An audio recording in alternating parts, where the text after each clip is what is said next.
and welcome back to Azimuth Podcast. I am your host, Kimberly McNabb. And I'm Barrett McNabb. In this episode, we'll discuss political spectrum and their ideologies to give us a solid framework for future episodes. But more importantly, how did the U.S. get to the toxic vitriol that we now have in our everyday lives? Next, we'll react to viral sensation Men North of Richmond by Oliver Anthony. And then we'll continue our 2024 presidential candidate profile series covering conservative radio phenom Larry Elder. So let's forge ahead. The United States, with its rich tapestry of history, culture, and diversity, often grapples with intense political friction. And there are several reasons for this. Central to this is the country's two-party system, which creates a dichotomous landscape, often sidelining moderate nuance. This polarization is further intensified by our modern media environment, which we have echo chambers that amplify extreme views, and the influence of money in politics can skew representation. Moreover, regional cultural differences and growing economic disparities and the erosion of the middle class often clash with rapid societal changes. And as technology and social media platforms spotlight these contrasts, the nation finds itself at many crossroads, searching for common ground in an age of information overload and global influences. It's crucial now more than ever for us to engage in constructive dialogue, bridge these divides, and seek understanding to ensure the continued progress and unity of our great nation. The political spectrum in the USA can be, in many other countries, often visualized as a continuum that ranges from far left to far right. So, let's imagine a box that has 5 sections broken down from left to right. On the far left side, we have the radicals. Their key beliefs are advocating for a dramatic and fundamental transformation of our society, often desires a complete overhaul of existing social, economic, and political structures. Some examples in U.S. context: while there's no mainstream radical party in the U.S., certain factions within the left-wing movements may embrace radical ideas. They may support policies like the total abolishment of capitalism and the end of established hierarchies, reparations for past injustices, sexual indoctrination of our children, and increasingly violent direct action against anyone not totally aligned with their vision or ideology.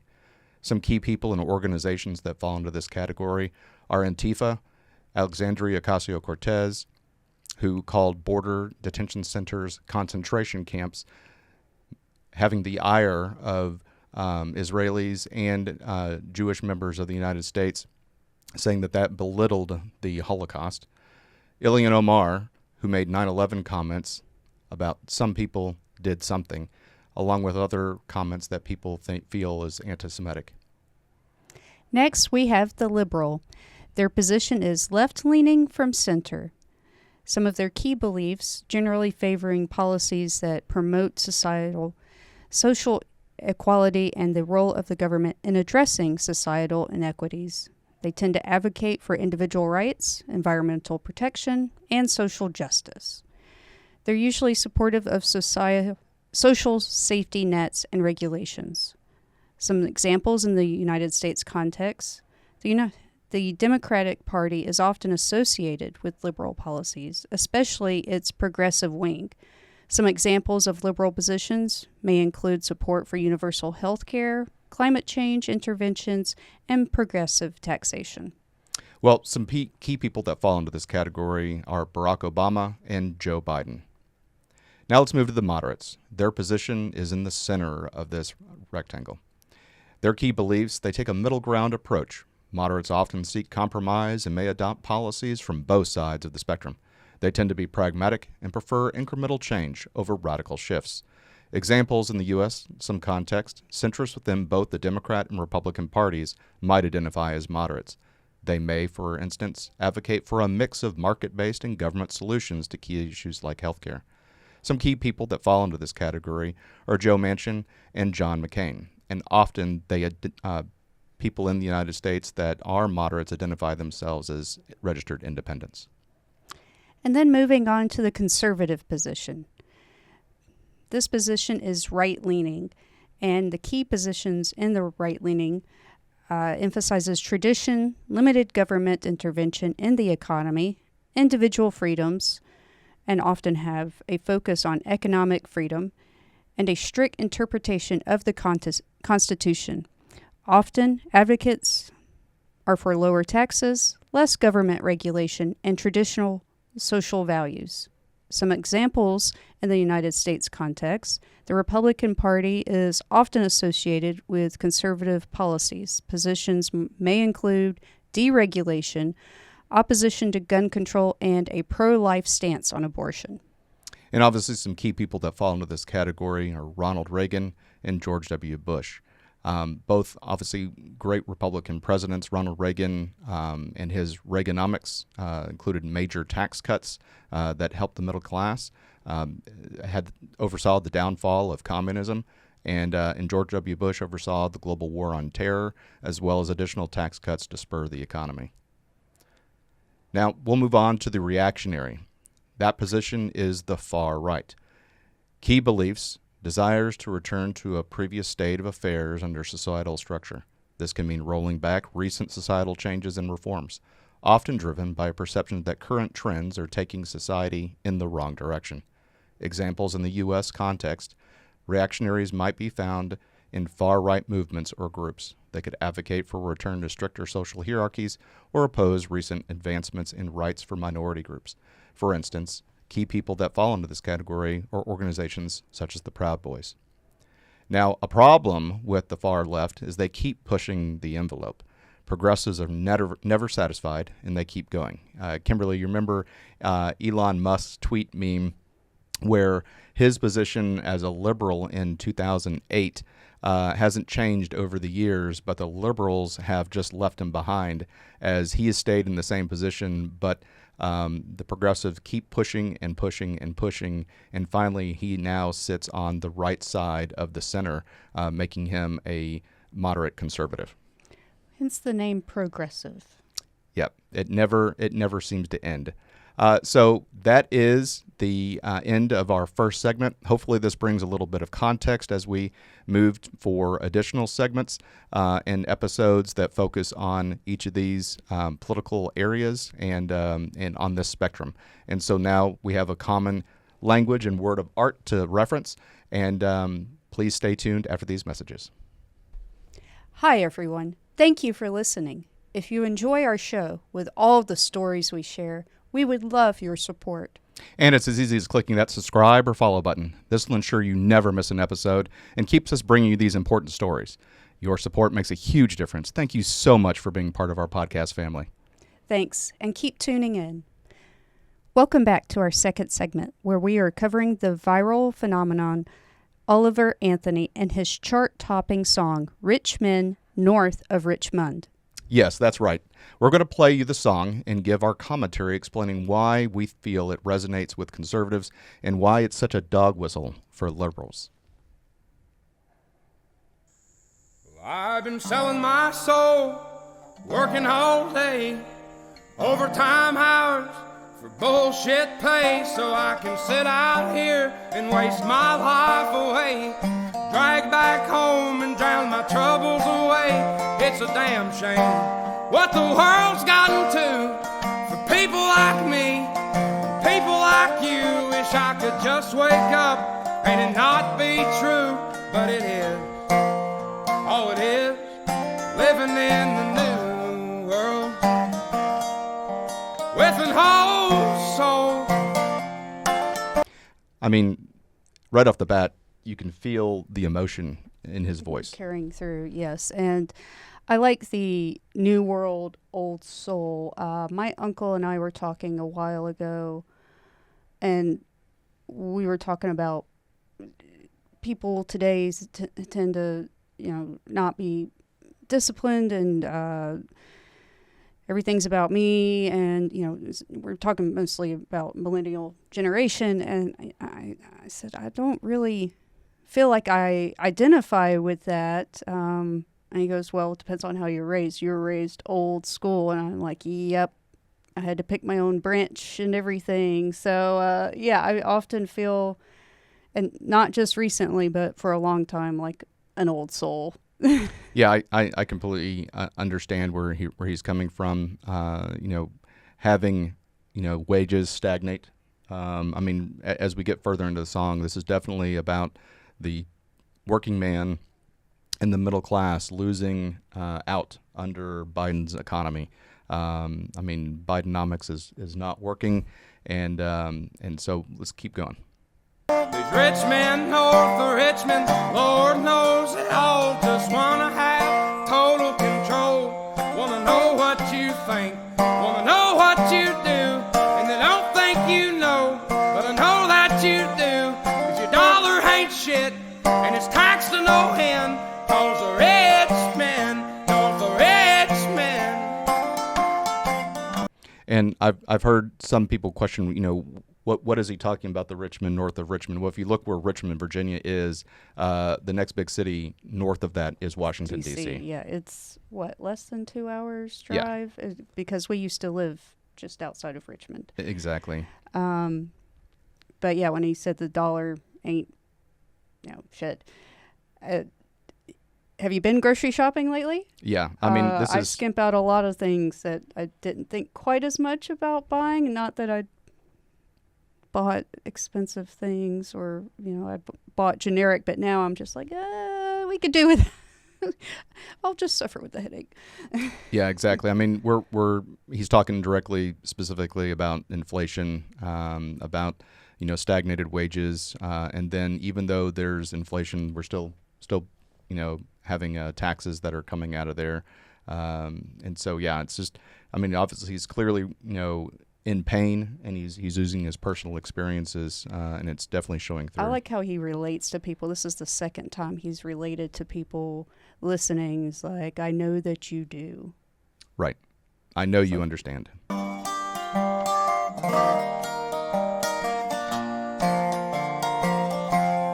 wish politicians would look out for miners, and not just miners on an island somewhere. Lord, we got folks in the street. And, when you look at the actual lyrics, the miners and miners, so the miners and minors is who he's talking about. He could mean two different things. Well, there. the miners are the coal miners. Or he could mean, like, children miners. So the second one is minors with an O. Okay. I haven't read the lyrics. And so the first one, miners, represents the coal miners, and the minors on the island is the sexual exploitation of young children. Ain't got nothing to eat, and the whole beast milking welfare. Well, God, if you're 5'3" and you're 300 pounds, taxes ought not to pay for your bags of fudge rounds. Young men are putting themselves 6 feet in the ground, 'cause all this damn country does is keep on kicking them down. Lord, it's a damn shame what the world's gotten to for people like me, people like you.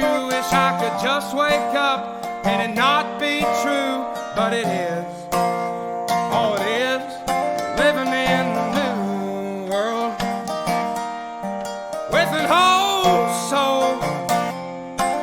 These rich men north of Richmond, Lord knows they all just wanna have total control. Wanna know what you think. When he was filming this, they said they were just having fun in the woods. But I know that you do, 'cause your dollar ain't shit, and it's taxed to no end, 'cause the rich men north of Richmond.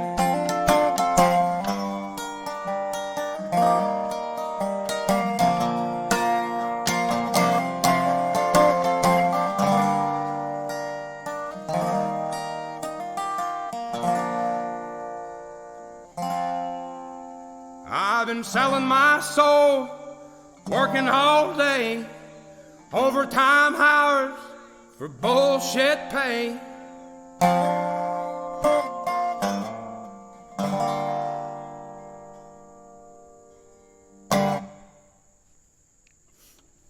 Wow. Yeah.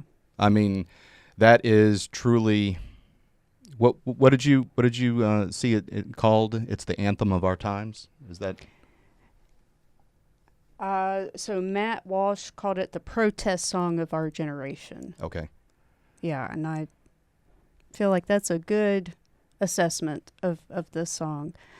Some people have referred to Oliver Anthony as the next Jason Aldean, and I think that what they're referencing is the Try That in a Small Town, and of course people got upset about that. I'm like, I'm so sick and tired of these songs that don't mean anything, or they're just pumped out without any thought, and or if there is thought, it's the performance in the stage, like having sex with Satan.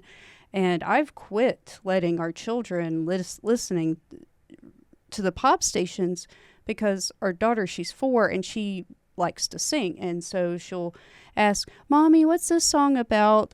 And if I haven't heard it before, because it's a pop station, they play whatever's new, and I'm listening to it, I'm like, turn it off. And she's Right. like, what's it about? And I'm like, you don't have to, kid. You're not old explain enough. it. And I'm like, Mommy's barely understanding at this point. It's interesting though that But that song actually means something. it does. And the freedom of expression. Country music television pulled Try That in a Small Town off their programming.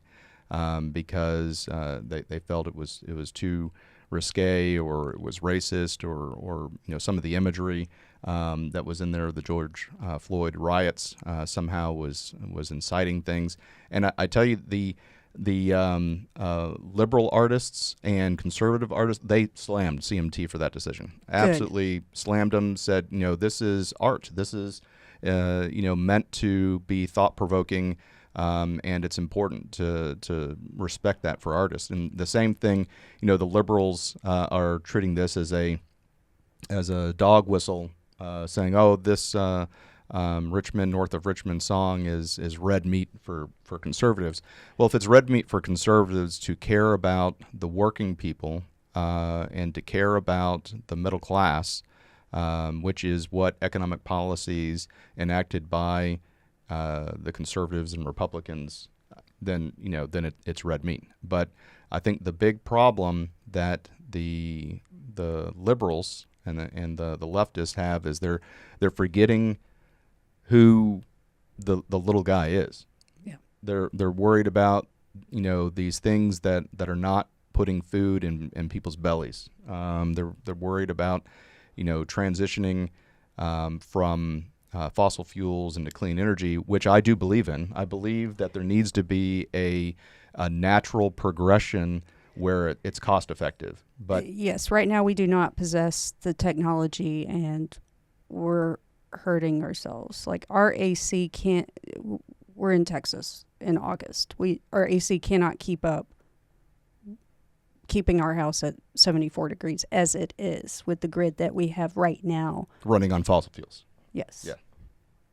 Yeah, switching over, I think, is going to be It's a too long process. It's a great thing to get to. I mean, is it an ideal? Absolutely, but only when the technology is. But I think again, the liberals are not taking into account the pain that they're causing the working person, and the fact that we have all of this inflation and stagnation in wages. And talking about, again, he was talking about the miners with an I, moving away from coal-based energy. What are those people going to do? There's not a lot of solar plant infrastructure that's there for them. Plus, to it takes up too much land. And it takes up too much land. That's right. So, this song has just been resonating with people, and he was offered an $8 million contract. The record labels, companies were just salivating. They were salivating because he's topped the charts on Apple iTunes. He's got the number one song, and they immediately said, "Look, $8 million." But he knows the deal. I mean, he has a few songs, maybe a handful. And I think they wanted him to write a lot more for an album, and he said he wrote this song for himself to deal with his mental health and the pressure of fame and having to create songs that you that wouldn't naturally happen, and then the stress of being on tour and all that. I think he recognized that it would not be good for him. Yeah, and to turn down $8 million, and he's news agencies are reaching out to him all the time, begging him to come on their programs, and he's turned everybody down. I think you mentioned Fox News was like, okay, he's not coming to us, we're going to go to him. They did exactly that, and that's what journalists used to do. Right. Well, he does the music for himself. He does the music for his mental health. I saw a YouTube video where he was at a state fair, and everybody wanted him to sing his songs, and he led with about 3 minutes of scripture from the Bible. Oh. And it was everybody was very respectful and enjoyed the passages that he read, and saying, look, you're born naked into this world, and you're going to leave naked. And so he just, please be kind to each other. And I think, again, this song was written for him, but now it's a song for all of us. Absolutely. So that concludes this segment, and please stay tuned after these messages, and we'll continue on. Hi, everyone. Thank you for listening. If you enjoy our show with all the stories we share, we would love your support. And it's as easy as clicking that subscribe or follow button. This will ensure you never miss an episode and keeps us bringing you these important stories. Your support makes a huge difference. Thank you so much for being part of our podcast family. Thanks, and keep tuning in.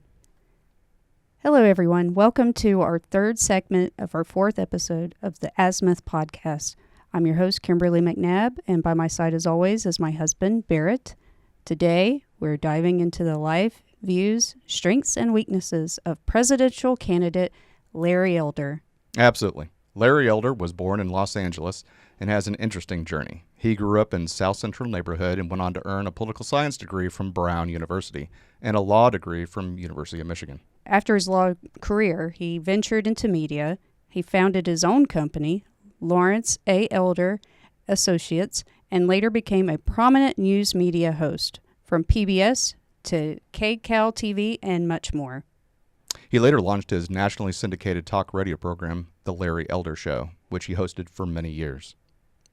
And then, in his political journey, Larry Elder was a contender in the 2021 California gubernatorial recall election. He certainly had some interesting stances on various issues.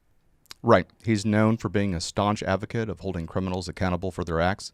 He criticizes those that he sees as soft-on-crime approaches and calls for maintaining public safety without sacrificing it to no cash bail policies. He is also a strong supporter of parents having the freedom to choose the best educational options for their children, breaking away from the traditional school system's monopoly. He's also been vocal about his stance against critical race theory and diversity, equity, and inclusion programs, which he believes exacerbates racial tensions rather than alleviate them. He is a proponent of economic growth, advocating for an environment where small businesses can thrive and contribute to the overall prosperity of the nation. And let's not forget his foreign policy stance, particularly concerning China. He emphasizes the importance of maintaining America's superpower status and confronting challenges posed by the China's rise. Those are some strong stances, but like any candidate, Elder has had his share of supporters and critics. On the pro side, he's known for excellent communication skills, his working-class background, and his clear, detailed stance on various issues.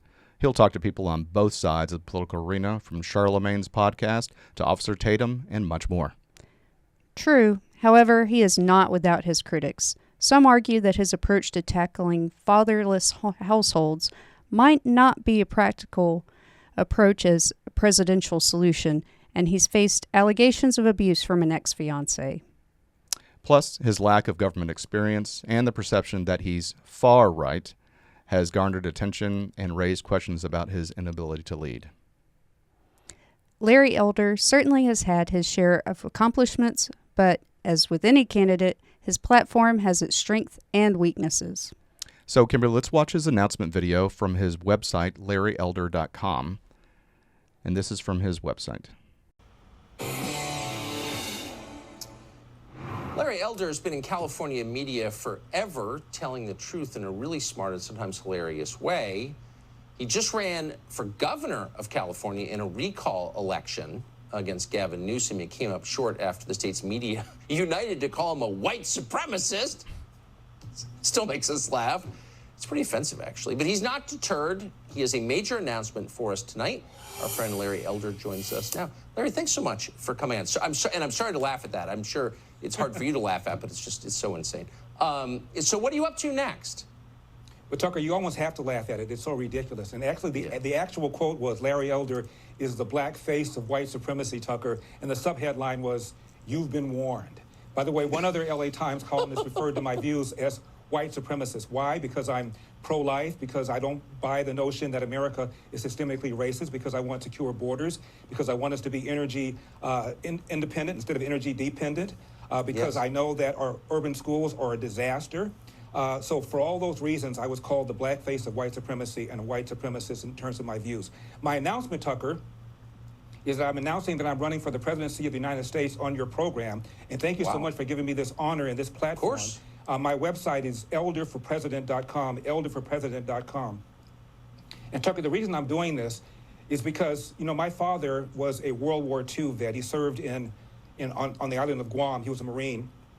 First black Marines. They were called Montford Point Marines. My late older brother Kirk, was in the Navy during the Vietnam era, and my little brother Dennis actually served in Vietnam in the Army. I'm the only one who didn't serve, and I don't feel good about that. I feel I have a moral, a religious, and a patriotic duty to give back to a country that's been so good to my family and to me, and that is why I'm doing this, Tucker. Well, that's amazing. Congratulations. It's a big decision to make. I'm very familiar with your views. I think I agree with all of them pretty much.